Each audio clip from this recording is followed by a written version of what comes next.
The Mandela Effect, a freaky phenomenon causing the collective misremembering of a fact or event. Tens of thousands of people, or in some cases more, all claim to have a memory of something that never actually occurred. What could cause such a phenomena? Have we crossed into an alternate reality?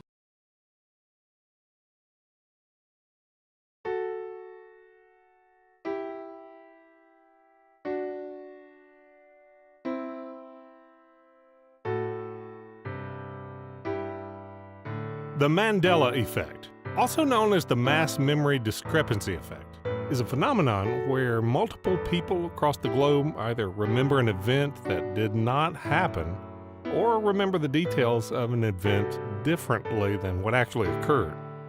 What makes it special is that all the people who have these altered memories remember the alternate history exactly the same way, almost as if they are from a different timeline. Some claim that their false memories are so strong that they could not have imagined them, so reality must have changed. There are hundreds of examples of Mandela effects, or MMDEs, but this trial attempts to address only one question. Are these just false memories, or is there something more at work?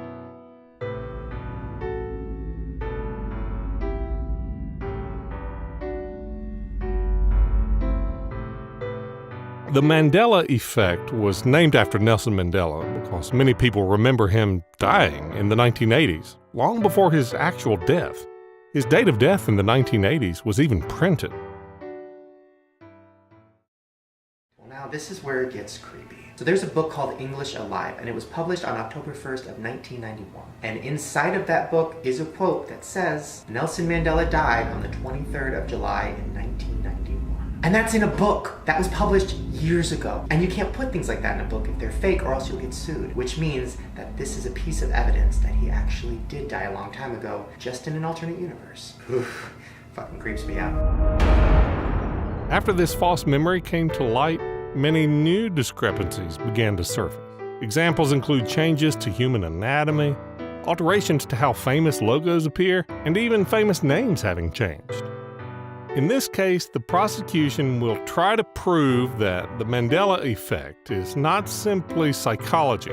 They will argue that there is something more at work than faulty memory. In contrast, the defense will be arguing that the Mandela Effect is caused merely by defects in human memory. They will state that the phenomenon can be explained without resorting to anything other than psychology. There are many theories about what causes the Mandela Effect, including alternate dimensions, time travel, government conspiracies, and the effects of particle colliders. The jury should be aware that the prosecution will not be trying to prove any of these theories. Instead, they will simply be trying to argue that there is more than psychology at work.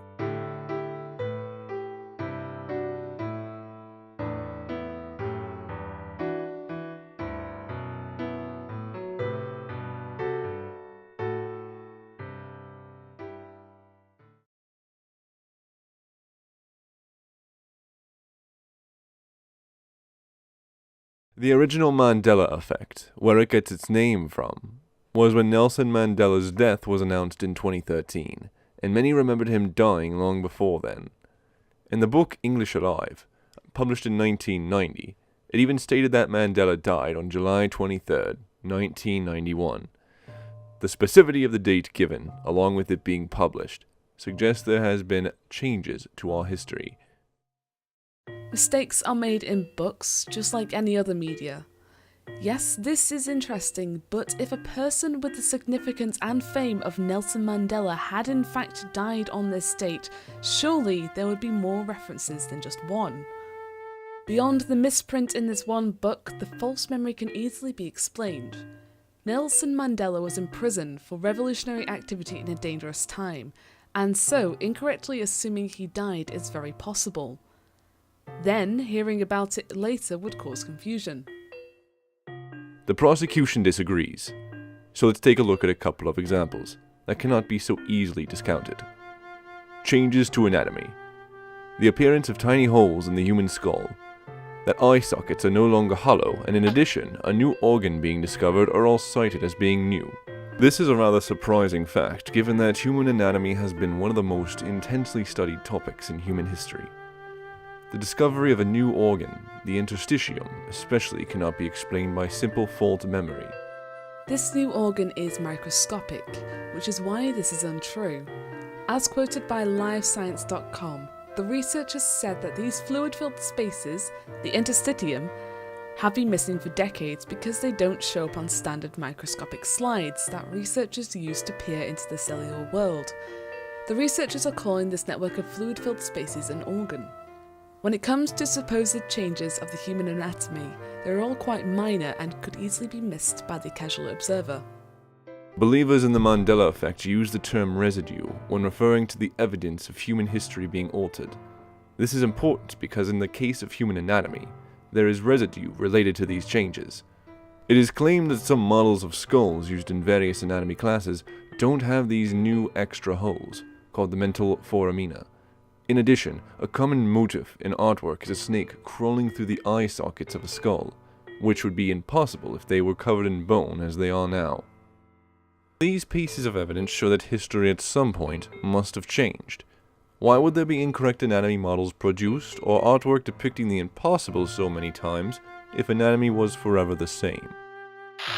Using artwork as proof of anything is very weak, as no form of art is necessarily true to life. Secondly, even if there are a few incorrect anatomical models, the majority are correct. And the mental foramina are such small details that they, again, could easily be missed by casual observers. Another example that is very hard to argue against is that of the Laughing Cow Cheese logo. People remembered the cow mascot having a gold nose ring, which is no longer present, yet this was only the first change made to the logo. After this memory was made public, skeptics argued that people must be confused by the cow's gold earrings, misremembering these as a nose ring. This was a very standard argument. What makes this significant is the cow on the logo no longer had the gold earrings, either. The online posts arguing that the earrings are being misremembered still exist, showing that just a short time ago, these were present, and now they too are gone. While there do exist forum posts speaking about the golden earrings on the cow, these posts could have been made by people unfamiliar with the logo simply trying to explain the memory. Also, the posts could have been made by internet trolls later to lend false credibility to the Mandela Effect retroactively. The prosecution can cite examples for hours, but in general the problem with most Mandela effects is that they are small and insignificant, so they can be explained without much effort. A perfect example is in the movie Forrest Gump. People swear that Tom Hanks said life is like a box of chocolates, when in fact he says life was like a box of chocolates. Mishearing a single word in a sentence or even misremembering a single word is very easy to do. People could have easily assumed what he was saying and began misquoting it.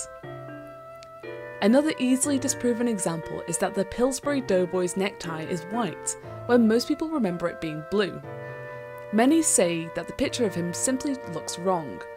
However, take notice that he has a blue Pillsbury logo on his hat, which could easily cause confusion in people who try to remember what he looks like. Therefore, the defense claims that many Mandela effects are very tiny changes that can be explained by affected persons simply becoming confused. Misremembering small details is the same reason why human memory cannot be completely relied upon for eyewitness testimonies as well. Even if many of the discrepancies can be explained away in this way, the sheer number of examples and the number of people claiming that what exists now is wrong is overwhelming. This clearly shows that something must be going on. The number of people who falsely remembered something doesn't prove anything.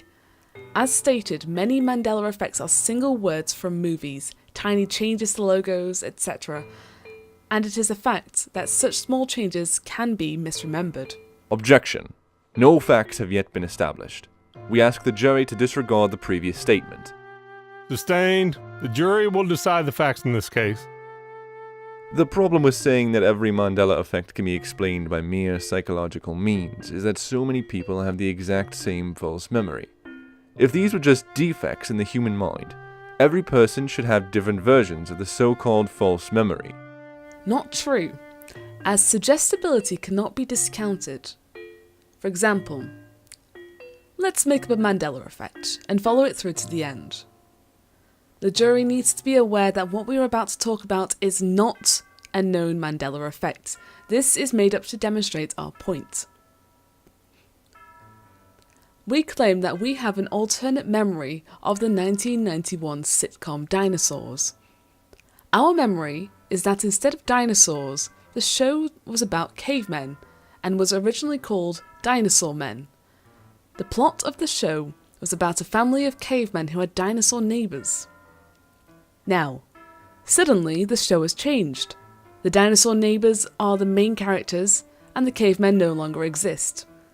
We even remember one specific episode where cavemen were acting racist towards dinosaurs, which caused controversy at the time. There was even residue of the old show as the humans, who were once the main cast, are now featured in at least one episode. What about... Hey. Do you think... Yeah, I bet that's their mother. Well, how do you know? I mean, the woods are crawling with cave people. She could be anybody. Charlene, it's showtime. So, is my talented daughter ready to go to the fair? Those lines for the porta potties aren't getting any shorter.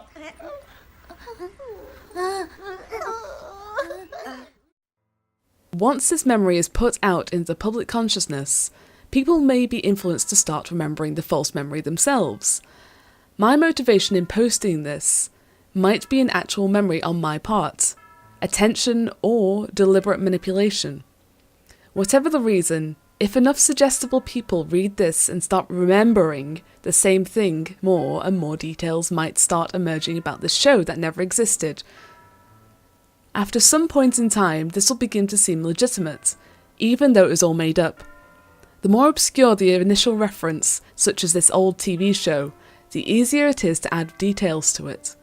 To add to our point, there is even a psychological condition called false memory syndrome, which demonstrates that suggestibility can lead to the creation of vivid, realistic, and completely false memories. Per the Encyclopaedia Britannica, false memory syndrome, also known as recovered memory, pseudo-memory, and memory distortion, is the experience of seeming to remember events that never actually occurred. These pseudo-memories are often quite vivid and emotionally charged. Researchers have found that people who recover pseudo-memories of trauma are often more suggestible. Questions about the authenticity of memories recovered in therapy have led to debates between various academic, legal, and medical professionals. While false memory syndrome is something that can occur, it is unclear exactly how these memories are formed, so there is no connection with this and the theory that suggestible people are influencing each other in creating and reinforcing the Mandela effects. In addition, this theory from the defense assumes that there must be many people who are willing to start or contribute to a false story. This is unrealistic. Objection. The defense states that there may be many motivations behind creating and spreading false memories, including suggestibility. We did not state that these are all created maliciously. Overruled. The prosecution did not misrepresent the theory presented by the defense. Why it is unrealistic to presume there are multiple people creating Mandela effects, regardless of motivation, is because we have another example of this exact thing. Creepypasta. For those who don't know, creepypastas are stories on the internet similar to urban legends. They are all scary narratives claimed to be real, and there are literally thousands of them. They range in quality from extremely poor to professionally done. Like Mandela effects, after one story becomes popular, many people become convinced it was based on truth. Creepypastas, despite their claims of authenticity, are known to be mostly made up due to the sheer number of them and because of their varying quality. In contrast, if Mandela effects were being created in a similar way, we would expect identical variations in quality to emerge and their quantity to increase excessively. The defense agrees, but we add that the number of Mandela effects do continue to increase every day, and each vary greatly in quality.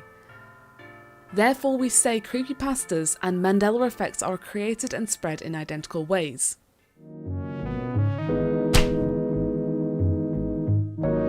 Have you ever been telling a story to friends and you swear that a certain person was there, but one of your friends insists that they weren't? How could this be? How can two people be present at the exact same event, yet disagree on something as obvious as who they were with?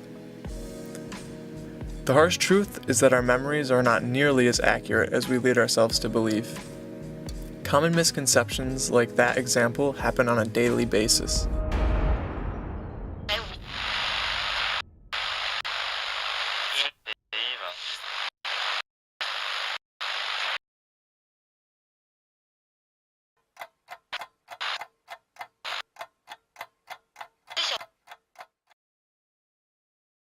In the book 1984, George Orwell depicts a dystopian future consisting of constant surveillance and a lack of personal freedom. Many aspects of this novel are well known as it is a classic, but one element that is less discussed is extremely relevant to the topic of the Mandela Effect: the Ministry of Truth. The Ministry of Truth was a department of the government that censored the past by rewriting history to reflect what the leaders wanted at any given moment. History was considered flexible. It was able to be changed, as the control of information was the only thing of import. Altering the past was a daily reality, so much so that people barely noticed and simply went along with it. As quoted by Brian Hyde of St. George News, in Orwell's novel, the Ministry of Truth was responsible for disseminating propaganda to the people of Oceania. Its purpose was to spin the facts and make them fit the party line. In the case of blatant contradictions, its job was to literally rewrite history. Only those truths that would further the cause of the party were allowed to emanate from the ministry. Given how mass surveillance, the erosion of personal freedoms, and many other aspects of the novel have begun already, isn't it possible that the changes being noticed by people, known as the Mandela Effect, are alterations to the past that are being made by some type of agency like this? Objection. The prosecution is begging the question. Sustained. While this is a possible theory, the jury is reminded that there is no proof of this. We would also like to remind the jury that the Ministry of Truth was a department of propaganda, and the Mandela Effect has no direct benefit for the government. Therefore, saying that these changes come from a government agency is illogical. Although the current examples have no direct ties to government policy, it is very possible that some agency is practicing their ability to change or alter the past with minor events. These changes are small enough that they wouldn't be overtly noticed while experiments were conducted. Tied to this, the government could also be orchestrating these small changes to desensitize the public to the past being altered. This way, if they were to start making much bigger changes, the public would be used to it. Finally, although many small changes have been noticed, it is also very possible that large changes have taken place, and we are only noticing the periphery of these alterations. In other words, large changes to the past could have taken place, but the evidence of these have not been fully covered up. Another popular theory is that the particle collider at CERN is altering reality by means of quantum physics. Quantum computing has the potential to change time, and while this sounds like science fiction, it is reality. This quote is from a respectable scientist, in fact, one of the founders of this field, that may look a little strange to you who don't follow theoretical physics, but there is a very clear prediction that our most successful theory of nature makes, and that is that there are an enormous number, mind-bogglingly large number, of parallel realities, as real as this one, that have different consistent histories. So imagine a world where all of the laws of physics as we know them are obeyed, but different decisions were made along the way. Different decisions at the level of tiny microscopic particles, different decisions all the way up to what you chose to eat for lunch, and whether you chose to come to this session or not. Quantum mechanics makes a very specific prediction that all of those are as real as the thing that you remember. And this is bizarre, because we don't see those other things. But science has reached the point now where we can build machines that exploit those other worlds. If CERN is involved, the alterations may or may not be intentional, as it is very possible that they are altering small parts of our timeline by mistake. They could also be part of the government agency mentioned earlier, altering time, or at least testing out their ability to do so.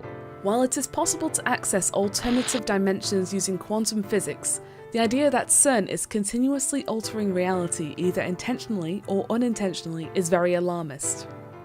In fact, whenever a new untested technology comes around, people tend to worry in an overblown and exaggerated manner. Per the publication Behavioural Scientist, in 2014, one British newspaper compared playing video games to using heroin. In 2017, a headline in The Atlantic asked, "Have smartphones destroyed a generation?" For decades, some scholar activists have taken to comparing the impact of TV violence to smoking on lung cancer. Since the earliest 20th century, psychologists have been concerned with how technology affects health and well-being. In the 1930s, they weighed the effects of listening to the radio. In the 1960s, they turned their attention to television. And in more recent years, they've expanded on their research to video games and cell phone use. Also quoting Clive Thompson from Wired.com, "To provoke moral panic, a technology must satisfy 3 rules. First, it has to change our relationship to time. Then it has to change our relationship to space. And crucially, it has to change our relationship to one another. Individually, each of these transformations can be unsettling, but if you hit all 3, panic." Quantum computing certainly changes our relationship to time and space, as stated earlier. It also has the possibility to change our relationships with each other if such technology becomes popular and available for personal use. Thus, this topic is breeding ground for such panic. While we agree that fear can be triggered with any new, misunderstood technology, the fact that quantum computing can very realistically alter reality is enough to incite panic in any reasonable person. We also want to remind the jury that the charge is that the Mandela Effect has more to it than just psychology. And the fact remains that quantum computing could be responsible for what we experience as the Mandela Effect. Though there is no set-in-stone reason as to why the Mandela Effect is happening and why we are just beginning to notice these absurd changes, many thoughts have risen to the table, including the thought that perhaps we are living in a computer-generated simulation and do not realize it yet. At first, that thought sounds outlandish. On the other hand, if the Mandela Effect proves us anything, it shows that life is not what we once thought it was, and we still don't have all the answers of how this universe truly works. This is another story that has been gaining traction, not just due to the Mandela Effect, but for other reasons as well. The idea is that we are living in a simulated, virtual reality that can be reprogrammed and changed on a whim. While the idea of living in a simulation may sound crazy to those unfamiliar with the theory, there are some very respected individuals who take it very seriously.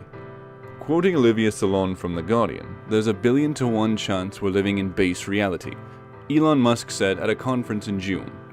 Musk is just one of the people in Silicon Valley to take a keen interest in the simulation hypothesis, which argues that what we experience as reality is actually a giant computer simulation created by a more sophisticated intelligence. One popular argument for the simulation hypothesis, outside of acid trips, came from Oxford University's Nick Bostrom in 2003, although the idea dates back as far as the 17th century philosopher René Descartes. In a paper titled, "Are You Living in a Simulation?" Bostrom suggested that members of an advanced post-human civilization with vast computing power might choose to run simulations of their ancestors in the universe. Going further, some have theorized that time travel is real but doesn't work the way we see in the movies. Instead of time changing around us unnoticed, time travelers could be subtly altering the past, and we are able to see these differences as they manifest. One final theory that could possibly explain the Mandela Effect has to do with multiverses. The idea is that our universe could be colliding with another one, which is disrupting our reality as we know it. Either way, there are many explanations as to what is causing these strange memory discrepancies, beyond simple psychological flaws. With so many possible alternative explanations, we claim that it is unreasonable to ignore them all. The fact that other explanations and theories exist say nothing about their validity. Simple faulty memory as well as suggestibility can still account for every Mandela effect. Finally, the jury should also remember that there is no definitive proof that every Mandela effect is genuine. In other words, it is very possible that many are faked for attention or for other motives altogether.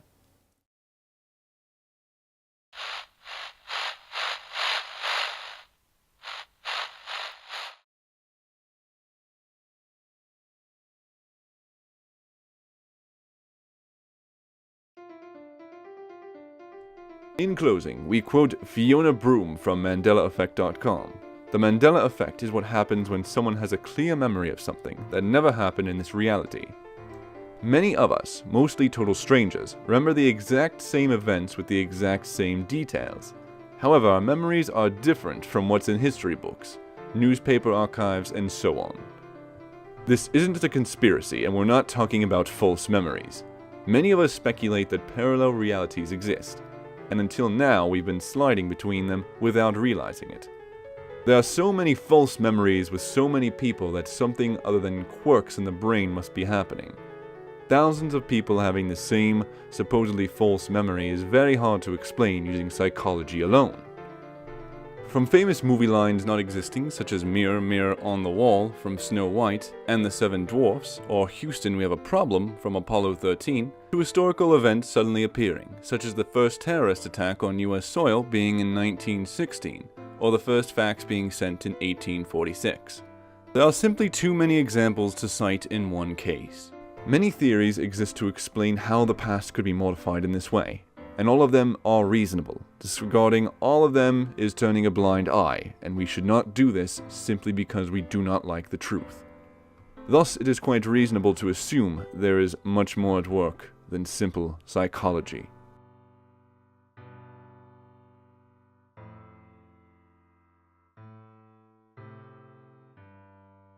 While interesting, the Mandela effect is nothing more than faulty memory and suggestible people influencing each other to misremember the same event for personal validation. No one likes to think that their own memory is incorrect, and so sharing false memories with others who agree creates immense amounts of psychological satisfaction. The theories presented attempting to explain away these false memories by nearly supernatural means is nothing more than grasping at straws. It is true that quantum physics, colliding universes, and even CERN could potentially alter reality, but there is absolutely no proof that they are. We also must remember that CERN is simply a scientific organisation. The name CERN is derived from an acronym for the European Council for Nuclear Research, a provisional body founded in 1952 with the mandate of establishing a world-class fundamental physics research organisation in Europe. At that time, pure physics research concentrated on understanding the inside of the atom, hence the word nuclear. Today, our understanding of matter goes much deeper than the nucleus, and CERN's main area of research is particle physics, the study of the fundamental constituents of matter and the forces acting between them. Many Mandela effects are very small, almost insignificant changes. Most examples are of single words from movie lines, tiny alterations to logos that could have been easily missed, or slightly misremembered plot elements from popular movies. It should also be noted that there have been Mandela effects that have been disproven. One example is the spelling of Walmart. Today, the name is spelled Walmart, without a hyphen, but many remember it being spelled with a hyphen. In fact, the corporation rebranded themselves in 2008, deleting the hyphen and changing all their storefronts with it. But for quite a long time, the internet claimed that this was a mass memory discrepancy. Because of all these facts, we argue that the Mandela effect is merely a psychological phenomenon. There is no need to resort to elaborate explanations, as every example can be accounted for by faulty memory or suggestibility. Now it is your chance to vote on who won. As in the court of public opinion, you are the jury. Use the info button on the video to cast your vote. Voting will close on February 1st, 2019, and then a verdict will be announced. A 50% vote to convict will be required. If you enjoyed the video, make sure to like and subscribe. The jury is dismissed.